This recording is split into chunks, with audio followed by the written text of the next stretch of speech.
Hello, guys. Welcome to episode number 136 episode.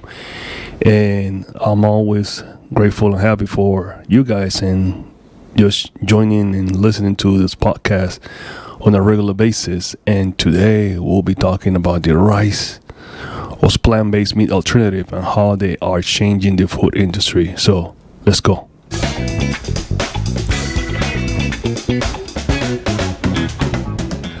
Yes, guys. So I get this question a lot, like, hey, Roger, so what's your take on the plant-based meat alternatives and things like that? Or they call it fake meat, mock meat. I just call it vegan meat. It's no biggie. But I get this question asked a lot. So I decided to put this episode together where I'll talk about some of the things that I researched, in my opinion, about this industry of the plant-based alternative and what I think about it also. So, like I said, thank you guys for always listening to all the subscribers on the YouTube channel. If you haven't subscribed yet, go ahead and do that. So, to the podcast, and we are in all the platforms, and also to our YouTube channel. So that helps us get farther and help algorithm kind of reach to a broader audience. So, without further ado, let's go ahead and talk about the rise of plant-based meat alternative and how they are changing the food industry. First, let me talk about what plant-based meat alternatives are. Essentially, these are products that are made from plant-based ingredients such as peas, beans, and other vegetables. They are designed to mimic the taste, texture, and appearance of a traditional meat product.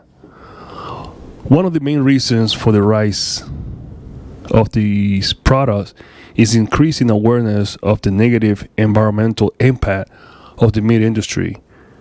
Raising animal for food requires a significant amount of resources, such as water and land, and produce a large amount of greenhouse gases.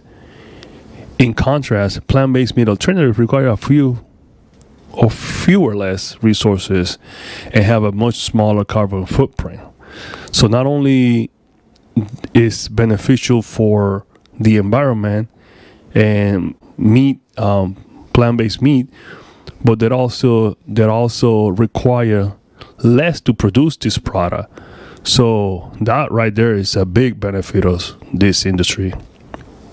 Another reason why the rise of plant-based meat alternative is the growing demand for healthier and more sustainable food options. Many people are looking for ways to reduce their meat consumption for health or ethical reasons, and plant-based meat alternatives provide an attractive alternative. But it's not just environmental and health-conscious consumers who are driving the growth of the plant-based meat market. Traditional meat companies are also starting to invest in these products, recognizing that the potential for a new market and the need to adapt to a changing consumer preference. The plant-based meat market has exploded in recent years, with sales growing at an impressive rate. In fact, according to one report, the global plant-based meat market is expanded to reach $85 billion by 2030. This growth is being driven by a combination of increasing consumers' demand, investment from traditional meat companies, and the development of a new and improved plant-based meat product. So we can see that the demand for this has increased. Now you got way more companies backing up all these different products. So it could be a beneficial for a lot of people, but it could also be detrimental for some other folks, right? But the thing is, like, this has been a huge demand, and it's a growth so fast that now we have so many products compared to like 10, 20, and 15 years ago, even 30 years ago. One of the most notable developments in the plant-based meat market has been the introduction of products that are designed to closely mimic the taste and texture of traditional meat. For example, companies like Impossible Food and Beyond Meat have developed plant-based burgers that are designed to look and taste like real burgers, complete with blood made from plants. This product has been a hit with customers and has even been served as a fast food restaurants like Burger King and Dunkin' Donuts. The rise of plant-based meat alternatives is also having a major impact on the food industry as a whole. As more and more consumers opt for these products, traditional meat companies are being forced to adapt and invest in plant-based options. This is leading to a shift in the way that the food industry operates, with a greater food of sustainability and plant-based options.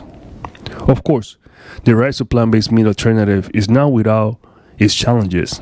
Some critics argue that these products are still highly processed and not as healthy as a whole plant food.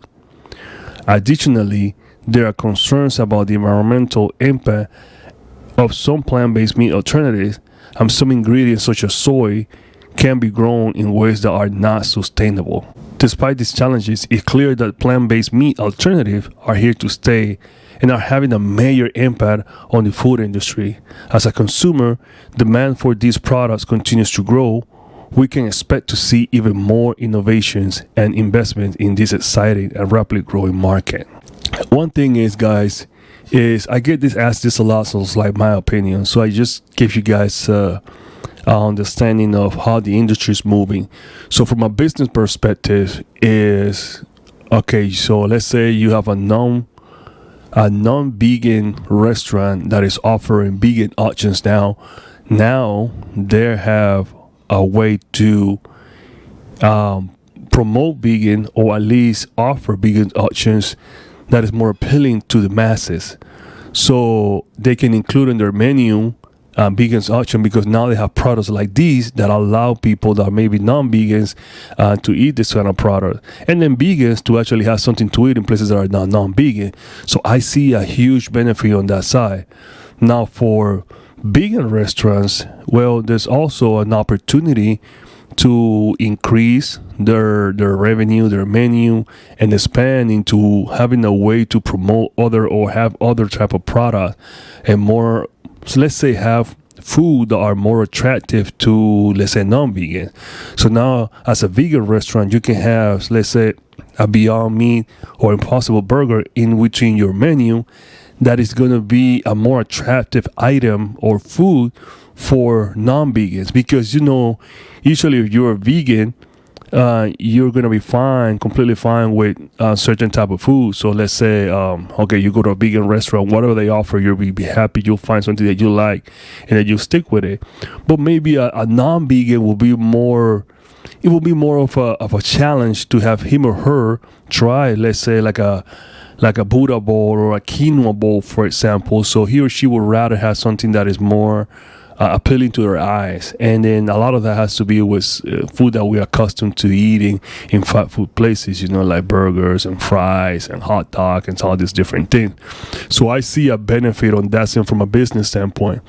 Of course, from a ethical standpoint, of course, the more that restaurants help and promote and have vegan options, allow us to reduce the carbon footprints. So that's definitely a benefit from that perspective, right? So it's less animal that they're consuming, and now you have more vegan products that you offer, and so you see a benefit from that perspective.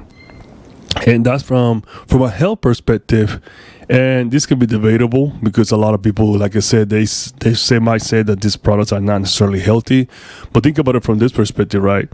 A lot of the restaurants that you go and eat, the food is not necessarily healthy, regardless if it's vegan or not.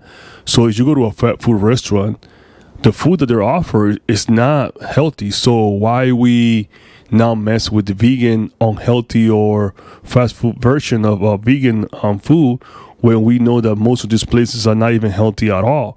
So we're just trying to kind of offer you an equivalent that is a little bit better, in the sense of, well, I won't say a little bit, a little bit healthier is what I meant to say, than what you already are eating, or will be eating. So that's kind of like the way I see it when it comes to people saying that it's not necessarily a healthy option. But hey, I would rather have a plant-based meat, for example, than have actual meat, because I have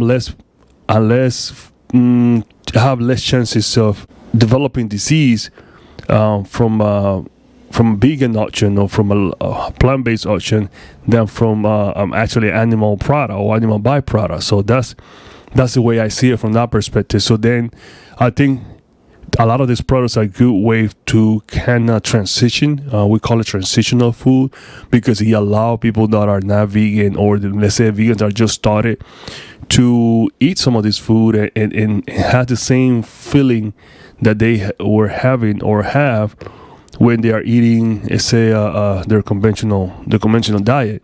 And then once they feel more comfortable and they understand more about the lifestyle, they can start then transition into a healthier, more whole food, plant-based.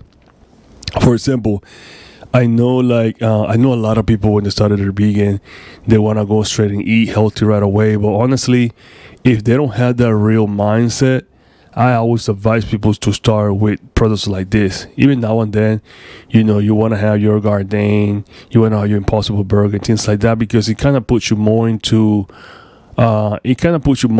like closer to what you used to, and it allows you to feel like you're not losing or missing out stuff. You're actually gaining.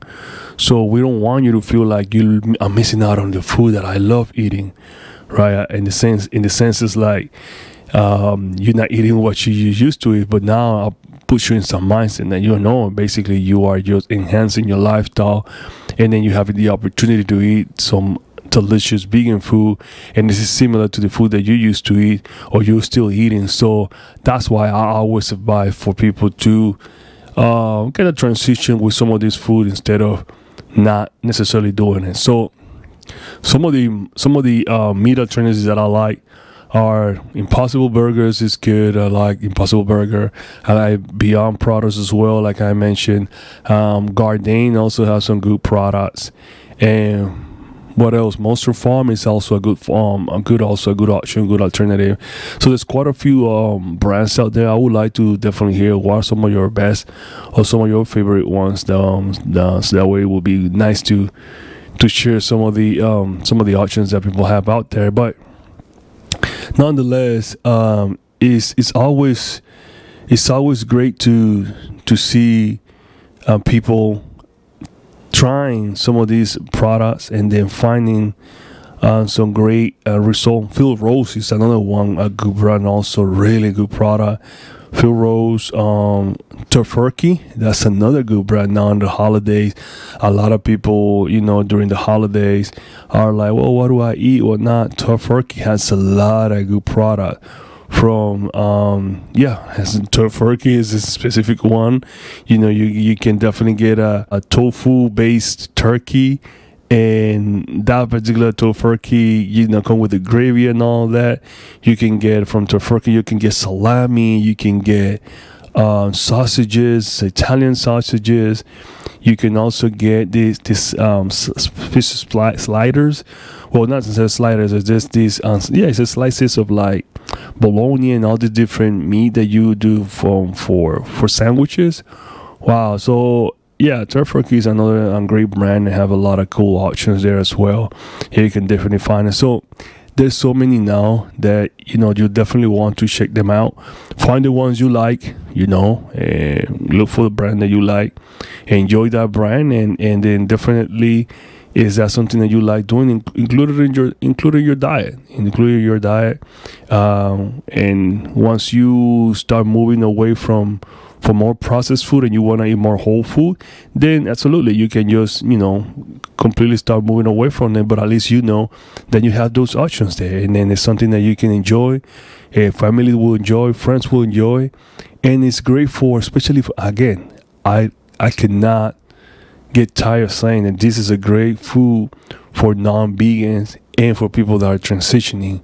Even from vegans, every now and then you see them eating it also. So it's not something that you can completely discard out of your diet.